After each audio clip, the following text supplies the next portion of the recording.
Hello and welcome to Ecoholics. आज की इस वीडियो में हम बहुत ही ज़्यादा इंपॉर्टेंट टॉपिक डिस्कस करने वाले हैं। ये टॉपिक जनरली स्टूडेंट्स मुझे इंस्टाग्राम डीएम पे भी भेजा हुआ है, मेरे व्हाट्सएप नंबर पे भी भेजा हुआ है। तो मैंने सोचा कि इसका एक डिटेल्ड वीडियो बना देता हूँ जिससे आप सभी की मदद हो सके। इस टॉपिक है कि how to manage the last 90 days, मतलब आखिरी के 3 महीने बिफोर योर इकोनॉमिक्स एग्जाम। मतलब जैसा कि आपको पता है इकोहॉलिक्स में सारे एग्जाम के कोर्सेस आपको प्रोवाइड किए जाते हैं। Indian economic service, economics optional, RBI grade B, DEPR. तो उस सब की कॉमन स्ट्रैटेजी होती है। वो स्ट्रैटेजी जो लास्ट 90 डेज में हम कर सकते हैं वो मैं आज आपको यहाँ बताने वाला हूँ। इसके बाद आपको कोई प्रॉब्लम नहीं आएगी, कोई चैलेंज नहीं आएगा, चीज़ें आपको सिस्टमेटिक लगेंगी क्योंकि जो होता है वो लास्ट के 90 डेज में ही होता है। ठीक है। So why the last 90 days decides everything, this is very important. अब क्या होता है, जो भी एग्जाम होता है, in every exam syllabus coverage stops 30 days before. मतलब आपके एग्जाम की कोई भी तारीख है, सिलेबस कवरेज उसके 30 दिन पहले से बंद हो जाना चाहिए, खत्म। फिर उसके बाद क्या होता है, जो आपकी परफॉर्मेंस होती है ना वो डिपेंड करती है लास्ट के 90 डेज में, मतलब किस तरह से आप उसको अप्रोच करते हो। ठीक है। जो टॉप स्कोरर होते हैं ना, वो ज्यादा नहीं पढ़ते, वो स्ट्रैटेजिकली पढ़ते हैं। मतलब वो एक पैटर्न बनाते हैं, एक प्लान बनाते हैं, उस तक स्टिक रहते हैं और उसको फॉलो करते हुए आगे बढ़ते हैं। ऐसा नहीं कि मैं एक बुक की जगह सेम सब्जेक्ट की दूसरी बुक पढ़ रहा हूँ, तीसरी बुक पढ़ रहा हूँ। ऑल तो मुझे पता है बहुत सारे लोग ऐसा नहीं करते, बट जाने अनजाने में हम रिपीटेड चीज़ें बहुत पढ़ लेते हैं। ये जो 90 डेज का पीरियड है ना, ये आपके किस चीज़ पे फोकस करना चाहिए? पहला है रिवीजन, दूसरा है प्रीवियस ईयर क्वेश्चन पेपर्स और मॉक के एनालिसिस पे, और लास्ट होता है मेमोरी लिंकिंग पे। जैसे इसे मैं मेंटल रिवीजन भी कहता हूँ। मेंटल रिवीजन मैं आपको अभी आगे एक्सप्लेन करूंगा। ये चार चीज़ों पे ही जाना चाहिए। तो ये जो 90 डेज होते हैं ना आपके लास्ट के, वो बताते हैं कि आपका साल काम का होगा या फिर वेस्ट हो जाएगा। तो अपन इस वीडियो में समझते हैं कैसे अपन टॉपर्स की तरह प्लानिंग कर सकते हैं। ठीक है। इसके लिए मैंने एक 3 फेज ब्लूप्रिंट बनाया है जो कि मैं हमेशा अपने स्टूडेंट्स को बताता हूँ कि कैसे आप 90 डेज को डिवाइड कर सकते हैं और कैसे आप उसको कॉन्कर कर सकते हैं हर सब्जेक्ट को। ये फेज है, ये ड्यूरेशन है, ये फोकस है। आप स्क्रीनशॉट लेना चाहो तो ले सकते हो। ठीक है। फेज 1 होता है पहले 30 डेज। क्या काम है आपका इसमें? Concept completion. जो भी आपके कॉन्सेप्ट है वो कंप्लीट हो जाने चाहिए। ठीक है। फिर आता है फोकस, मतलब जो भी लेफ्ट ओवर टॉपिक्स हैं और समरी नोट्स हैं आप उसको कंप्लीट कर लो। फिर फेज 2 आता है अगले 30 डेज, मतलब डे 31 से 60 तक। ये प्रैक्टिस फेज है। यहाँ आपको प्रैक्टिस प्रैक्टिस प्रैक्टिस करनी है। मतलब क्या करना है? पीवाईक्यूज, मॉक टेस्ट और न्यूमेरिकल्स की ड्रिल करनी है। और लास्ट के जो 30 डेज हैं उसमें रिवीजन करना है और रिकॉल करना है, क्योंकि एग्जाम में यही सबसे बड़ा चैलेंज होता है। तो क्या करना है? फिर से पढ़ने हैं, कौन से शॉर्ट नोट्स को करना है, रिवाइज करने हैं फॉर्मूलाज को डेली। जब ये पैटर्न में आप तैयारी करेंगे ना, तो आपका कोई भी एग्जाम क्रैक करने से रोक नहीं सकता। ये जो 30-30-30 फॉर्मूला है ना, ये हर इकोनॉमिक्स एग्जामिनेशन में वर्क करता है। क्यों? क्योंकि इसमें 3 चीजें होती हैं। थ्योरी आपकी रिवाइज हो जाती है, डेटा पे पकड़ आ जाती है, और रिटेंशन, रिटेन करना, क्योंकि एग्जाम में हमको उसको रिप्रोड्यूस करना है। अब डेली रूटीन के बारे में थोड़ी बात कर लेते हैं, किस तरह से होना चाहिए। तो मैंने एक सैम्पल रूटीन बताया जो एक फुल टाइम एस्पिरेंट का होता है। अगर आप वर्किंग प्रोफेशनल हैं, आप कॉलेज गोइंग प्रोफेशनल हैं, या जो भी चीज़ आप कॉलेज गोइंग स्टूडेंट्स हैं, या जो भी आप पीएचडी कर रहे हैं, कुछ भी आप कर रहे हो, इसके अलग आपको अगर टाइम टेबल चाहिए, उससे रिलेटेड कंसल्टेशन करना है, तो आप नीचे डिस्क्रिप्शन में दिया हुआ है व्हाट्सएप नंबर, आप उस पर कंसल्ट कर सकते हैं। ठीक है। पर ये मैंने एक सैंपल के तौर पे लिया हुआ है कि कैसे आप हर घंटे का प्लान बना सकते हैं विथ इंटेंशन। मैं हमेशा मॉर्निंग में बच्चों को क्यों बोलता हूँ, रीज़न उसका सिंपल है। मॉर्निंग में सबसे ज़्यादा एनर्जी होती है, आपकी रिकवरी अच्छी होती है। तो ये जो सुबह 7 से 10 बजे का टाइम है ना, ये बहुत सही रहता है फोकस वर्क करने के लिए। जैसे कि आपने थ्योरी हैवी सब्जेक्ट्स पढ़े, मैक्रो हो गया, पब्लिक फाइनेंस हो गया, जहाँ पे आपका ज़्यादा एनर्जी और समझ लगने की ज़रूरत है। आफ्टरनून लंच के बाद थोड़ा स्लंप रहता है, तो न्यूमेरिकल सब्जेक्ट्स कीजिए, क्योंकि थ्योरेटिकल सब्जेक्ट्स अगर आप पढ़ते हैं तो हो सकता है उतनी एफिशिएंसी ना आ पाए। जैसे कि स्टैट्स हो गया, इकोनोमेट्रिक्स हो गया, क्वेश्चन सॉल्व करना होता है, स्टेप वाइज रहती है और सारी चीज़ें रहती है, तो आप एक्टिव मोड में रहते हो। फिर इवनिंग में पीवाईक्यूज पे बात करनी है, रिवीजन के फ्लैश कार्ड है, मतलब जो भी चीज़ हमने 2 सेशन में की है वो तीसरे सेशन में उसको कवर करने की कोशिश करनी है। ठीक है। और फिर नाइट में 15 मिनट्स का क्विक रिकैप करना है कि कहाँ कहाँ आपसे गलती हुई है। ये 3 hour study plus 15 minutes recall जो टेस्ट साइकिल है वो आपकी रिटेंशन बढ़ाती है 40% से। ये मैंने एक एक स्टूडेंट जो इकोलिक्स में है, लगभग 6000 बच्चे पिछले 4 साल में पढ़ चुके हैं, तो लगभग 6000 बच्चों के अगर आप सैंपल देखो तो ये 40% रिटेंशन उनका बढ़ा है इस वजह से। तो ये प्रो टिप आप ध्यान रखिए। Consistency is smarter than intensity.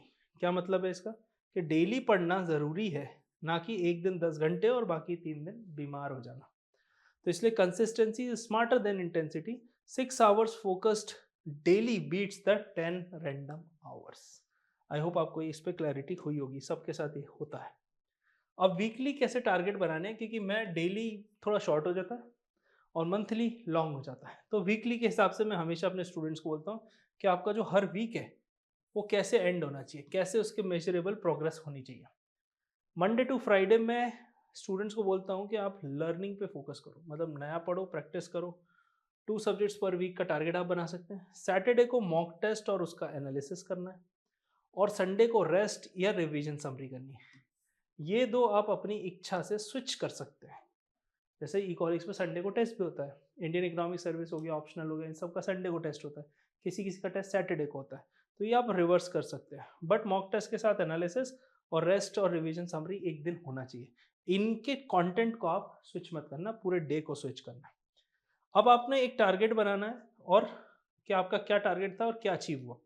आप इसको टेक्नोलॉजी फ्रेंडली हो तो गूगल शीट पे बना सकते हैं, एक्सेल पे, या फिर नोटबुक में बना सकते हो। पर ये ट्रैकर इंपॉर्टेंट है। एक लाइन जरूर लिख लेना कि what gets measures gets done, मतलब जो चीज़ आप मेजर कर पाते हो वो हो जाती है। तो ये सबसे ज़्यादा इम्पॉर्टेंट है। अगर आपने ये नहीं कर रहे हैं तो आपकी प्रिपरेशन हे वायर जा रही है। ठीक है। So what you measure improves, tracking your syllabus gives you control. तो आप इसको देख सकते हैं कि ये बहुत ही ज़्यादा वाइटल है। अगर आप इसमें से नहीं कर रहे हैं, आप कोई और, आप तो कमेंट सेक्शन में ज़रूर बताइएगा कि कोई और तरीका आपको जानना है। फिर मॉक टेस्ट की स्ट्रैटेजी है, क्योंकि मॉक टेस्ट इज लाइक आपकी प्रैक्टिस। मैच में जो खेलना है वही प्रैक्टिस है। तो the smart way to attempt test, कैसे करना है टेस्ट को अटेम्प्ट।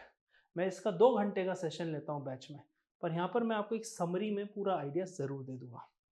फर्स्ट 20 मिनट्स की बात करते हैं। पूरा पेपर को स्कैन करना है। फर्स्ट 20 मिनट्स में पेपर आगे बढ़ते जाना है, जो आ रहा है उसको लगाना है, नहीं तो आगे बढ़ते जाना है। नेक्स्ट 60 मिनट्स में अटेम्प्ट करने ईजीएस्ट 70% जो भी आपको बन रहे हैं, और लास्ट के 40 मिनट्स रिवाइज करना है न्यूमेरिकल्स और डाउटफुल वंस को। इसके बाद आपको एक एरर लॉग बनाना है। जैसे आप रिटर्न एग्जामिनेशन दे रहे हैं, एमसीक्यू दे रहे हैं, तो सेम टाइप की मिस्टेक्स आप कर रहे हो, तो आप लिख लो कि you are not reading questions properly, that's why you are making mistake. Maybe you are reading the question and jumping to write the answer without understanding it. तो ऐसे कई सारी चीज़ें होती हैं जो हम एरर करते हैं, वो आपको बनाना बहुत बहुत बहुत ज़रूरी है। फिर जो भी टेस्ट आपने दिए हैं 6-8 वीक पहले, उनको रीअटेम्प्ट करो, क्योंकि आपकी नॉलेज एनहांस हो गई है।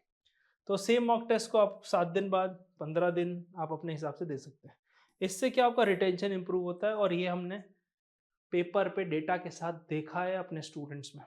अगर आप रीअटेम्प्ट करते हैं तो आपका 2x हायर रिटेंशन होता है। So a test is not reviewed is a test wasted. मतलब सिर्फ आप सोच रहे हो कि मैं सिर्फ टेस्ट लगाते जाऊं, उसको रिव्यू ना करूं, वेस्ट है, वो भी मत करो आप।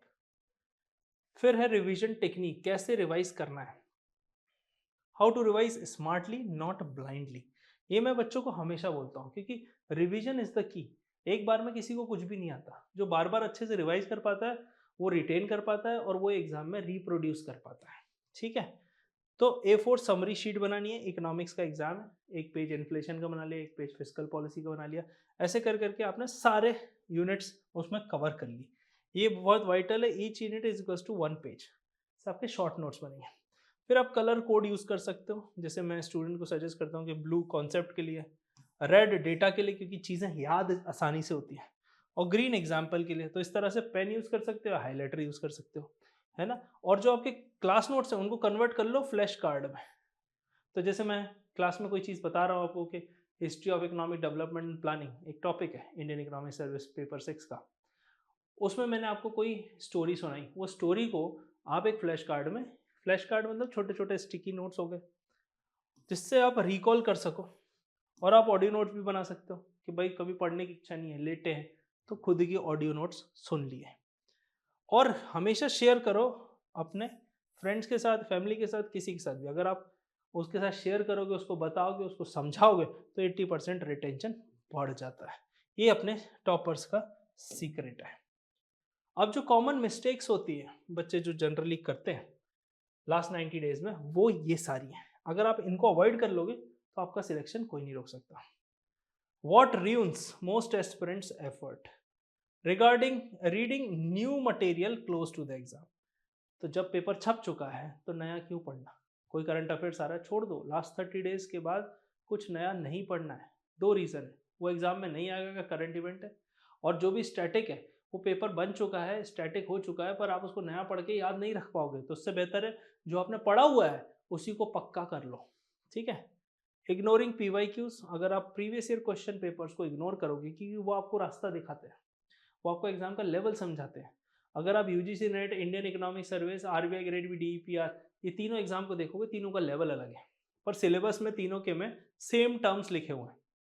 जैसे कि कंज्यूमर डिमांड थ्योरी तीनों में लिखी है, पर जो पूछने का लेवल है और जो आंसर करने हैं वो आपसे एक्सपेक्ट कर रहे हैं, वो तीनों एग्जाम में डिफरेंट है।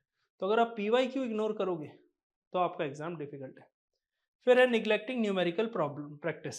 आप सोचो कि मैंने एक बार पढ़ लिया, फॉर्मूला आया था, क्या अब मैं सीधा एग्जाम में करूँगा? ऑब्वियसली वो आपको नहीं याद रहेगा। फॉर्मूलाज ऐसी चीज़ें जो फिंगर टिप्स पे होनी चाहिए। फॉर इसमें आप ये भी समझ सकते हैं, डायग्राम्स भी, सो ग्राफ्स एंड एवरीथिंग वो भी इसी में आ जाता है। फिर poor health and irregular sleep cycle. अब एग्जाम सुबह देना है पर आप रात भर पढ़ रहे हो, ठीक है, 1 महीने पहले आपको साइकिल ठीक करनी है। नहीं तो जिस टाइम आपका माइंड एक्टिव होता है, जैसे कुछ बच्चों का माइंड ही रात में 6-7 बजे के आसपास एक्टिव होता है और सुबह 4-5 बजे तक पढ़ते हैं, फिर सोते हैं, 12 बजे 10 बजे उठ रहे हैं, तो उनका माइंड एक्टिव नहीं होता। अब एग्जाम सुबह 9 बजे है, एकदम से आप चेंज नहीं कर पाओगे। फिर आता है not having defined last 10 days revision plan. अगर आपने लास्ट 10 डेज का डिफाइंड रिवीजन प्लान नहीं बनाया तो ये आपको प्रॉब्लम है। इसका मेरे पास एक डिटेल्ड PDF है, एब्सोल्युटली फ्री मिलेगा। अगर आप DM कर देंगे इंस्टाग्राम पे जाके, इंस्टाग्राम पे इकोहॉलिक सर्च करना है और उस पर आपको लिखना है लास्ट 10 डेज रिवीजन प्लान। मैं आपको डिटेल्ड PDF भेज दूंगा कि लास्ट 10 डेज में क्या होना चाहिए, ठीक है। फिर over preparation of new topics and under revision of old ones, this is the deadliest trap, जो मैंने आपको समझाया। मतलब ओवर प्रिपरेशन, नए टॉपिक को बार बार पढ़ना और नए नए टॉपिक पढ़ना, और जो पुराने हैं आपके उसका रिवीजन कम से कम रखना, ये प्रॉब्लम है। फाइनल टेक अवे देख लेते हैं 90 डे चैलेंज का, कमिट टू इट। ये 30-30-30 प्लान आपको फॉलो करना है। वीकली मॉक टेस्ट की हैबिट बनानी है, आपको ट्रैक करना है सिलेबस को वीकली, और आपको रिवाइज करना है 3 times minimum. If you stick to this, your exam result becomes a mathematical certainty, not luck. जैसे मैथ्स में होता है ना, सवाल सही है या गलत है, लक पे डिपेंडेंसी नहीं रहती। तो आई होप आपको ये वीडियो समझ में आई होगी, कंसेप्चुअल क्लैरिटी हो गई होगी। आपको अगर मुझसे कनेक्ट करना है तो नीचे फ़ोन नंबर और व्हाट्सएप सब कुछ दिया हो। अगर आप किसी एग्जामिनेशन की प्रिपरेशन कर रहे हैं तो मेरा 3 आवर्स की फ्री लाइव वर्कशॉप है, आप उसको अटेंड कीजिए। सिलेबस को डिटेल में मैंने ब्रेक डाउन किया है, PYQs, बुक्स सब कुछ समझा है। उसके बाद आप डिसाइड कीजिए कि आपको कौन सा एग्ज़ाम देना है, कौन से एग्ज़ाम की तरफ आप इंक्लाइंड हो और कौन से एग्ज़ाम की तरफ आप तैयार हो। डिस्क्रिप्शन में मैंने एक चीज़ और दी है, जो है सेल्फ डायग्नोसिस फॉर्म, जिससे आप समझ सकते हैं कि आप उस एग्जामिनेशन के लिए कितने तैयार हैं। वो फॉर्म के बाद आप वो फॉर्म भरेंगे, 50-60 क्वेश्चन का है, और वो 50-60 क्वेश्चन देने के बाद आपकी एक रिपोर्ट जनरेट होगी। वो रिपोर्ट को आप एनालाइज कीजिए, देखिए कौन से स्ट्रॉन्ग एरियाज है, कौन से वीक एरियाज है। एक kind of a psychometric test है। तो आई होप आपको वीडियो में मज़ा आया होगा। इसके अलावा और कोई भी जानकारी चाहिए तो मेरा पर्सनल व्हाट्सएप नंबर भी है, जो कि टीम आपसे कनेक्ट करवा देगी, ठीक है। मिलते हैं अगले वीडियो में। Thank you so much, have a nice day.